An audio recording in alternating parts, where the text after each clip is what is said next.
كلامي لطفي العميري. مرحبا سي لطفي. باش نخلي عندك كلمه الختام. انت حسب لطفي العبدلي وحسب الكلمه اللي تقال هو انه معناتها الحكايه كلها اللي صارت لانه الكلمه الخايبه تقالت من عندك انت، فهي اللي اثارت الزوبعه هذه الكل. نحب نخلي عندك كلمه الختام. تحياتي ليك وللفنان لطفي العبدلي.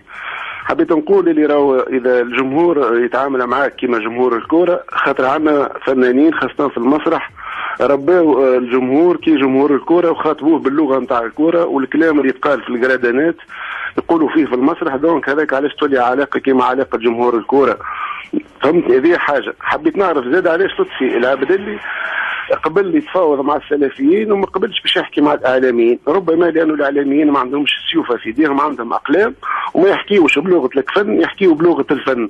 شنو هو اللي صار بالضبط؟ اللي صار بالضبط انه لطفي العبدلي قال له اعطيناكم الاسبوع هذايا، اعطيتونا الاسبوع الاخر اللي نعرفوه الناس الكل.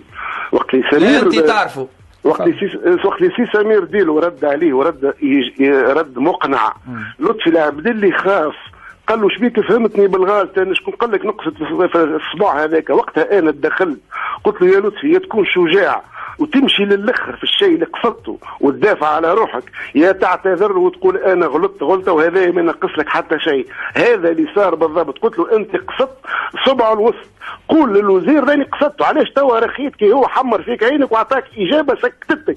لطفي خانته الشجاعه نتاعو، خاف وسكت. هاو شنو حصل بالضبط؟ لا نزيدوا عليه لا كلمة ولا نقص عليه كلمة، وانا اقسم باطفالي وبرحمة بامي وبابا هذا ما صار. ونقول له يا لطفي عيب عليك اللي قاعد تعمل فيه وتدور وتغلط في الناس وتعطي في قراءة خاطئة. احنا اكثر ناس دافعنا عليك في العرض نتاع نابل ضد الامن وضد السلفيين، ومساجاتك التوا في تليفوني كلها برافو برافو يا لطفي برافو يا لطفي. وقلت لك زاده قدام الوزير، قلت لك كي قارنت الصباع اللي نخبنا به ولا صباع مقدس بالصباع الوسطاني راك طيحت الصباع هذاك ونحيته القدسيه نتاعو.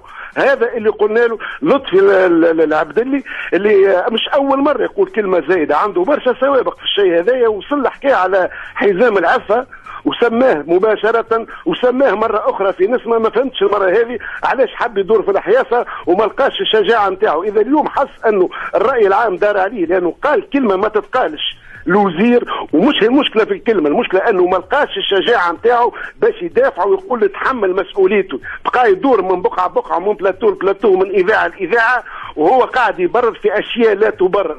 انا اذا عندي حاجه نقولها وعلى عباد تعرفني 3 سنين في نفس البقعه في نفس الكرسي في نفس اللبسه، لاني انسان ثوري ولا نحب نركب على الثوره.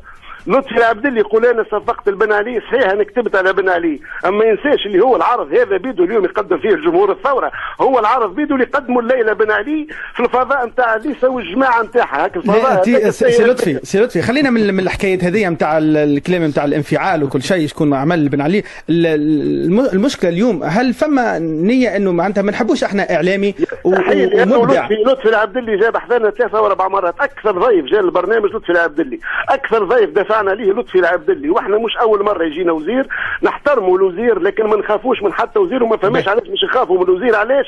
لان احنا ما نقبحوش بالوزير، عندنا اسئله، عندنا حجه بالحجه، الراي بالراي. اذا هو يرى انه يقول كلام زايد ما يقلقوش وهو حر، اما ما ينجمش يجي يستغبى الشعب التونسي ويقول له شبيك فهمتني بالغلط. سؤال اخير سي لطفي، يا هادي اذا مش يقصد في الصباع هذاك ويقصد في صباع اخر، علاش ما وراش الصباع الاخر؟ خاطر ما نتصورش كان الصواب على الاخرين يحجموا.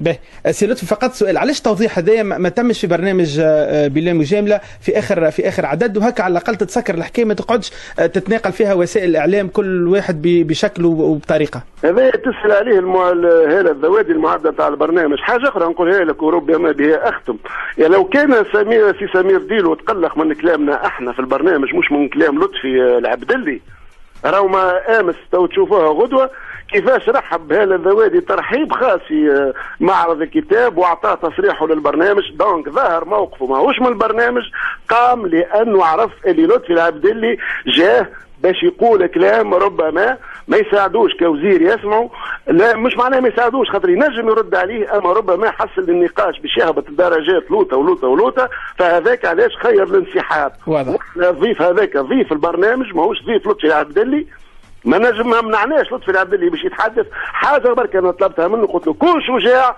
وامشي في الكلام اللي قلته للاخر، قول انا نتحمل مسؤوليتي ونقصد في الصباع هذاك والشعب الكل يعرفوا اللي يقصد في الصباع هذاك. لطفي خانته الشجاعه، حب يتراجع، قال له شبيك انت شكون فهمتني بالغلط ومشيت للصباع هذاك. هذه وقتها ولينا نستغباو في الناس وانا ما نحملش موجود في البلاتو. شكون يستغباني ولا شكون يستغبر عمل تتفرج. شكرا لك لطفي العميري ويعطيك الصحه وبارك الله فيك على كل هذه التوضيحات.